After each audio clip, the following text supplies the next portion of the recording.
आइए देखते हैं कि ऑर्डर 23 का रूल 1 क्या कहता है। इसमें बोला गया है कि सूट को वापस लेना या सूट पूरे सूट को रद्द करना या पूरे सूट में से कुछ हिस्से को रद्द करना, ठीक है ना।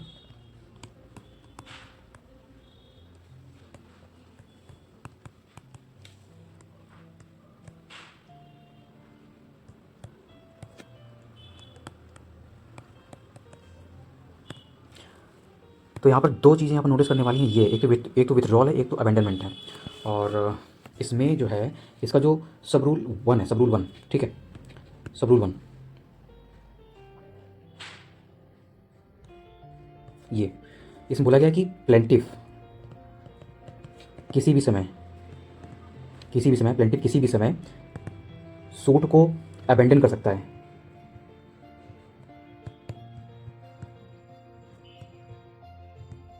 यानी कि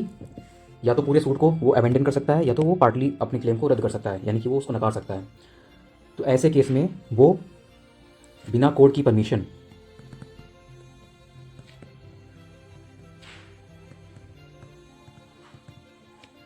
उस चीज़ को कर सकता है, ठीक है ना। लेकिन अब समस्या ये आती है कि अगर वो बिना परमिशन के अपने पूरे क्लेम को या फिर उस कुछ हिस्से को अमेंडन करता है, रद्द करता है, ख़त्म करता है, तो ऐसे केस में वो आगे सेम कॉज ऑफ एक्शन पे आगे फर्दर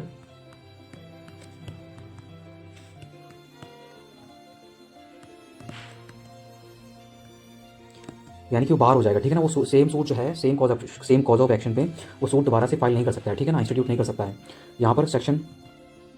12 आ जाएगा, ठीक है। और ऑर्डर 23 रूल 1 यहाँ पर आ जाएगा, बीच में पिक्चर में आ जाएगा यहाँ पर कि यहाँ पर वो बाढ़ हो जाएगा, ठीक है। वो दोबारा से, क्योंकि इसने कोर्ट की परमिशन नहीं ली आगे नया सूट फाइल करने के लिए, ठीक है, अमेंडमेंट के बाद। तो ये चीज़ है इसमें।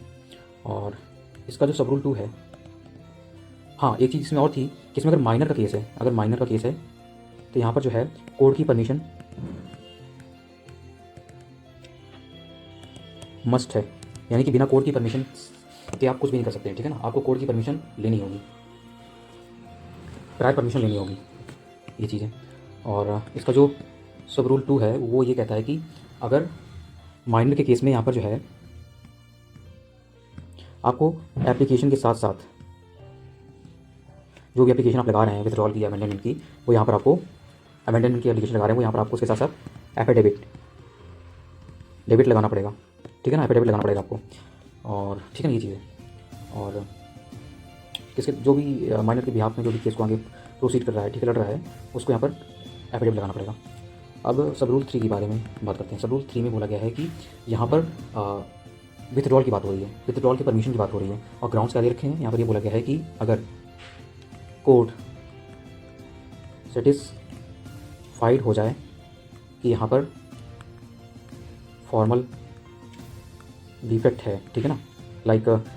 फ़ी डेफिशिएंसी ले लो, फ़ी कम है इसमें, ठीक है ना, फ़ी कम जमा की हुई है, या कह लो कि इसका वैल्यूएशन गलत तरीके से हुआ है, या फिर और भी कई सारी चीज़ें जो आपके ऑर्डर 1 में 2 में पार्टीज़ को जोड़ना घटाना हो गया, या फिर कह लो सब्जेक्ट मैटर को लेकर के हो गया,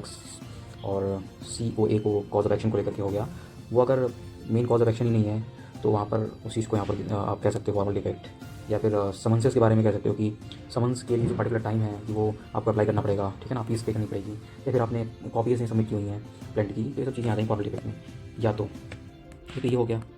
बी, या तो हो सकता है कि यहाँ पर और इन सब चीज़ों की वजह से मतलब एक ऐसी चीज़ कह लो कि ऐसा फॉर्मल डिफेक्ट जो कि आगे चल करके एक बहुत बड़ा मुद्दा बनने वाला, इशू बनने वाला है उस केस को आगे प्रोसीड करने के लिए, ठीक है ना। तो यहाँ पर इस तरह के फॉर्मल डिफेक्ट्स को यहाँ पर देखते हुए यहाँ पर वो विथड्रॉ कर सकता है प्लेंटिफ। और एक तो ये चीज़ हो गया। दूसरी चीज़ ये है कि प्लेंटिफ के पास जो है सफिशिएंट ग्राउंड्स हैं कि वो आगे चल के फ्रेश सूट फाइल कर सकता है, यानी कि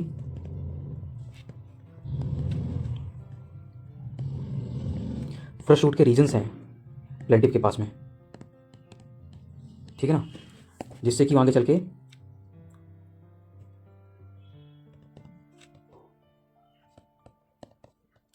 एक नया सूट, एक केस फाइल कर सकता है, ठीक है, सेम कॉज ऑफ एक्शन में। तो यहाँ पर भी जब ये कोर्ट सेटिस्फाइड हो जाएगी, ठीक है ना,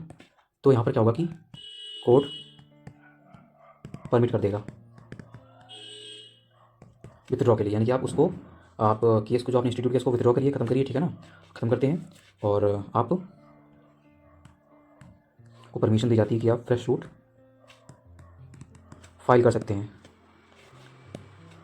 ऑन सेम कॉज ऑफ, ठीक है ना, सेम कॉज ऑफ एक्शन आप फ्रेश सूट फाइल कर सकते हैं। तो ये चीज़ दे रखी है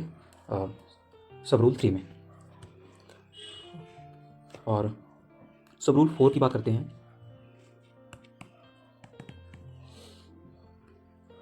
यहाँ पर बोला गया है कि प्लेंटिफ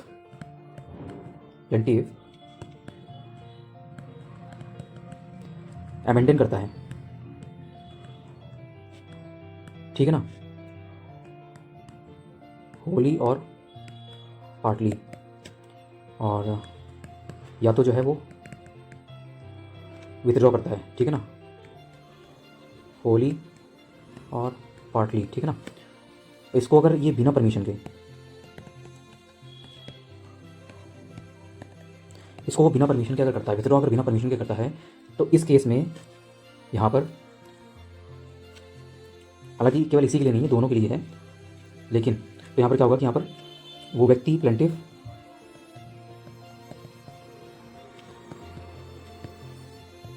कॉस्ट पे करेगा, ठीक है ना, कॉस्ट पे करेगा, जो कि कोर्ट की डिस्क्रिप्शन पर डिपेंड करता है, ठीक है ना, ये केस टू केस वेरी करेगा। और यहाँ पर फर्दर एक और चीज़ कही गई है, वो ये कि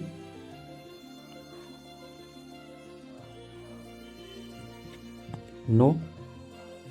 further suit on same cause, यानी कि अगर आपने सब रूल 1 और सब रूल 3 में, जिसमें कि उस सूट में कई सारे प्लेंटिफ्स थे, और उसमें अगर आपने उन लोगों की परमिशन नहीं ली है, ठीक है ना, बिना परमिशन के आप उसको विथड्रॉ कर रहे हैं या अमेंडन कर रहे हैं, सूट को खत्म कर रहे हैं, वापस ले रहे हैं, तो यहाँ पर ऐसे केस में यहाँ पर सभी की परमिशन जरूरी होगी, ठीक है ना।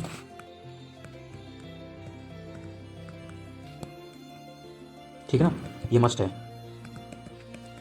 सभी की परमिशन देनी जरूरी होगी, ये मस्ट है। ये हो गया आपका रूल 1।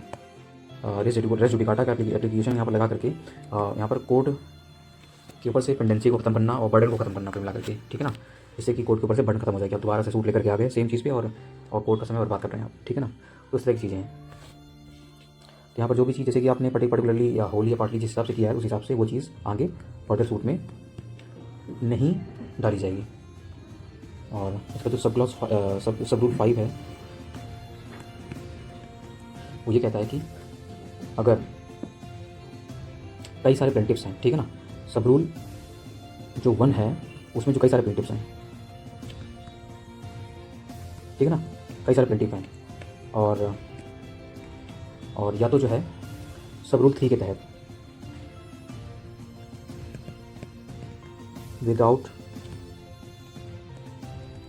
परमिशन आपने विथड्रॉ किया है, तो ऐसे केस में जो है, sorry, without permission, without consent, हाँ,